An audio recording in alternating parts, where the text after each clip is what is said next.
It's quite amazing what's going on, and you don't know what's true and what's not. I'm gonna try to. I want to start with the fires. The fires that are going on now. It is in Portland, Oregon. It's so bad. It is literally the worst air quality in the world today. Is in Portland. It's on fire.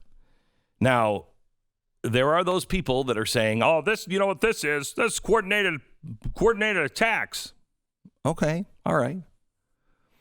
Let me give you this from Law Enforcement Today.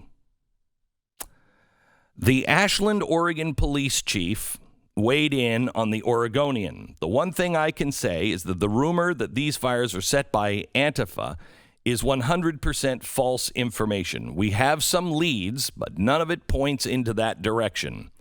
A spokesperson for the Oregon Department of Forestry spoke to the New York Times. We are not seeing any indications of mass politically influenced arson campaign. Okay, so we have it from the Ashland, Oregon Police, and we have it from the Oregon Department of Forestry. But here's what else we have. A number of wildfires in Washington, Oregon, and California are being considered as arson. Several of the arsonists are in jail, and while they're more on the run, police are looking for them, we are told. On Wednesday of last week, troopers in Puyallup, Washington, said they arrested a 36-year-old Puyallup man caught setting fire in the brush. This was along State Route 167 in Puyallup in the median. The fire started to spread. Puyallup police closed the northbound ramp on the highway. He told troopers he was just looking for a camera. They took the suspect to jail. Another arson suspect was arrested in Spokane after allegedly starting a bunch of fires. Christine Comello was arrested after allegedly starting multiple fires in Spokane. Let's see. The officer also spotted another fire a few blocks away. This was next to an old oil drum under a tree. More units arrived.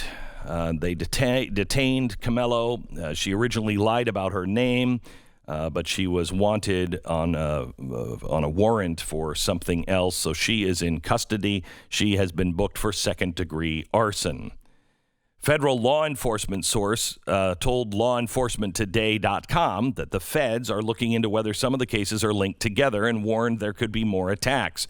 Quote, "We are reacting to a coordinated series of attempts to start fires anywhere and everywhere in Oregon, public and private lands, incorporated and unincorporated areas.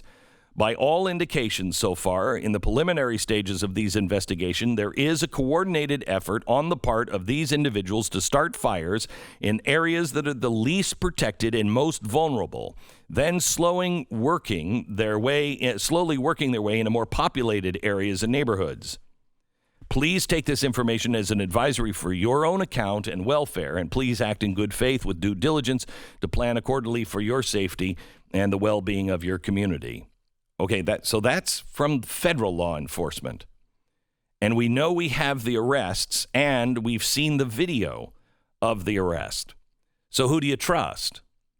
Well, let's go to PolitiFact. PolitiFact said, is there some evidence that these left-wing activists are responsible for the wildfires ravaging the West Coast? According to PolitiFact, no. Officials have dispelled the rumors. While investigations are still ongoing, the fires appear to be sparked accidentally.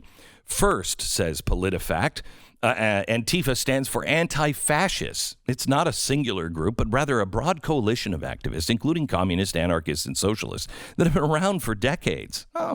While Antifa activists have used violence to achieve their goals in the past, experts say most of the movement's organization is not rooted in any kind of physical confrontation. Still, over the past few years, people ranging from President Trump to everyday social media users have blamed Antifa for acts of violence. In Portland, demonstrations began in late May after Floyd's death and have continued for more than 100 days. Antifa activists have been present at some of the protests. on some of the several occasions, protesters have started fires around the city, but it's unclear what Antifa supporters have been responsible for when it comes to those fires. And there's no evidence that they're behind dozens of wildfires burning from California to Washington.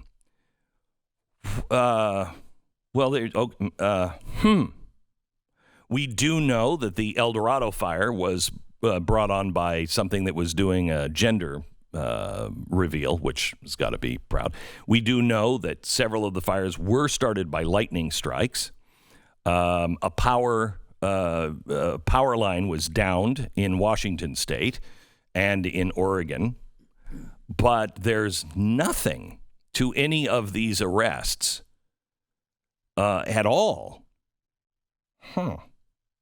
So in Dexter, when the firefighters responded to a fire at the Dexter State Recreation Area, and they caught a guy, a middle-aged man with arm tattoos lighting two fires in the bushes. He said it looks like he was intentionally starting fires to add to the chaos. Are we supposed to ignore that? Are we supposed to ignore the arson in Spokane and in Washington State? Are we supposed to ignore this?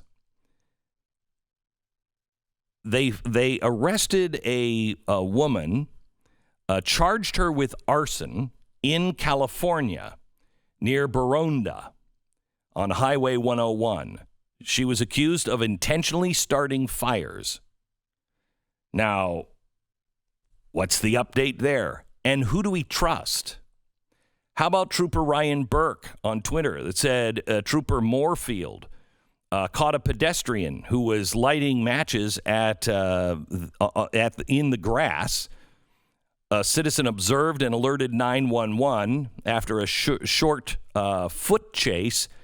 He's in custody and on his way to jail for attempted arson. And then in Sweet Creek, you have a 44-year-old man arrested on suspicion of arson in the wildfire that burned nearly 400 acres. So again, I ask you, who do you believe? If you don't know who to believe, well, there's step one of what will be on the chalkboard on Wednesday. It's really critical that you know what's going on and you know how they want you to react. That's Wednesday on Blaze TV.